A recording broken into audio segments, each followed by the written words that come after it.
Have you ever clung to your own certainty and found it blocking the very stillness you crave? Have you ever sat in meditation only to discover that your belief in understanding keeps the mind chattering? Hello everyone, and welcome back to our channel. Today we dive into a teaching that turns conventional wisdom on its head. To enter true silence, we must first release the thought, I know. We'll explore how Venerable Zuyan, one of modern Chan's greatest masters, used this radical unknowing as a key to shatter the ceiling of spiritual stagnation, and we'll look at how we too can let go of fixed views to discover profound inner quiet. In the early years of his monastic life, Zuyan observed countless practitioners mastering ritual and doctrine, yet unable to transcend habitual thinking. They recited sutras with precision, studied commentaries through the night, and debated points of doctrine by day, that when they sat to cultivate stillness, their minds remained entangled in commentary and conjecture. One afternoon, watching a novice monk insist on explaining the meaning of every phrase in a classic text, Zuyan gently interrupted and asked him to close the book and simply sit. The monk protested that he must know the teachings before he could realize their essence. Smiling, Zuyan replied, "It is precisely the thought I know that clouds your mind. True silence blooms only when certainty falls away." That evening, under the soft light of an oil lamp, Zuyan introduced a simple yet transformative practice. Whenever a thought arising from surfaced, whether a memory of past lessons or a projection of what tomorrow should hold, the practitioner would imagine that thought dissolving like mist. Each time the urge to define or categorize arose, they would simply breathe and let the label vanish, returning attention to the space between breaths. In this space, free from assertion and assumption, the true nature of mind revealed itself, vast, ungraspable, and perfectly still. Modern neuroscience supports this approach. Research on meta-awareness shows that when we suspend judgments and analytical commentary, the default mode network quiets, reducing self-referential chatter. In this reduced state, practitioners often report a heightened sense of spaciousness, creativity, and emotional balance. By releasing the claim, I know, we deactivate the mental circuits that cling to self-image and open the door to direct experience. One lay student, Emma, struggled for years to feel settled in her practice. She prided herself on her grasp of Buddhist texts and could quote passages at will. Yet every time she sat on her cushion, her mind filled with explanations and justifications. Following Zuyan's guidance, she devoted a week to simply noticing when the thought, I know, rose, then visualizing it melting away like ink in water. On the fourth morning, she described feeling a deep hush beneath her thoughts, a clarity so vivid she felt as though she were meeting her own awareness for the first time. As we continue, we'll explore how to integrate this unknowing into daily life, transforming each moment of judgment into an invitation to pause and let go.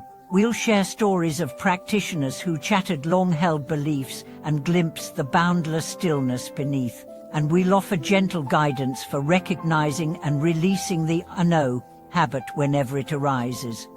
As the practice of releasing I know deepens, you begin to notice how often that thought arises outside of formal meditation, in meetings at work, in conversations with friends, even while reading an article or watching the news. Each time you catch yourself thinking, I owe this, pause and let the phrase dissolve. You might feel a flicker of resistance, as though discording knowledge threatens your security. Observe that tightness without judgment and breathe, allowing your mind to soften around the edges of certainty. One teacher named Carlos discovered this in his daily life. As a project manager, she spent mornings briefing his team on solutions he believed were the only way forward, yet projects still stalled, and his stress mounted. Remembering Zuyan's teaching, Carlos began to notice each time he asserted, I know the answer. Instead of launching into his conclusion, he would pause, place a hand over his heart, and invite others to share their perspectives. In that moment of collective listening, free from the pressure of his own certainty, a more creative path often emerged. His team felt heard and valued, and together they found solutions more elegant than anything he could have devised alone. Artists, too, find liberation in unknowing. A sculptor named Lena struggled with creative blocks because she insisted she understood her material before touching it. She would sketch detailed plans in her journal, convinced that control equaled mastery.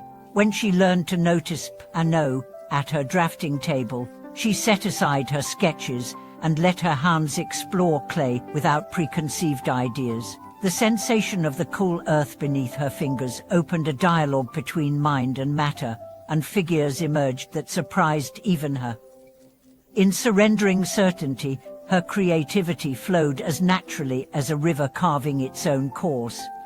In groups, the shared release of Tai No can transform an entire dynamic. During a meditation retreat, participants often share insights in evening discussions. When one speaks from the stance of Tai O the way, others may shrink or argue. But when the circle agrees to greet every contribution with humble curiosity, recognizing statements of Lai No as invitations to wonder, the discussion becomes a fertile ground. Questions bloom instead of defenses rising, and collective insight deepens. The room itself feels alive, as though the stillness you cultivate between knowing and unknowing has birthed a luminous space for wisdom to unfold. Science offers further encouragement. Studies of the brain's plasticity reveal that when we suspend habitual judgments, new neural connections form more readily. By repeatedly letting Tai No slip away, you train your mind to embrace uncertainty as a source of possibility rather than a threat. This gentle rewiring enhances adaptability and reduces mental rigidity, equipping you to navigate complex challenges with openness and resilience. To carry this practice into ordinary moments, create simple reminder, perhaps a stone in your pocket that you touch whenever you recognize the thought, I-O. Pour a brief bell sound on your phone that prompts you to return to a knowing. Over time, these small interventions awaken a continuous presence, eroding the walls erected by fixed ideas and revealing the fluid intelligence that lies beneath. True silence is not merely the absence of noise, it is the space that remains when the mind's rush to label and judge has settled. In that sacred interval, the world appears with fresh clarity, colors more vivid, sounds more resonant, relationships more alive. By letting go of Tai No, you gift yourself the freedom to meet each moment as if for the first time, with a heart unbound and a mind open to wonder. May this journey of unknowing guide you into the profound stillness at the core of your being, where every breath is an invitation to awaken deeply. Thank you for watching this video.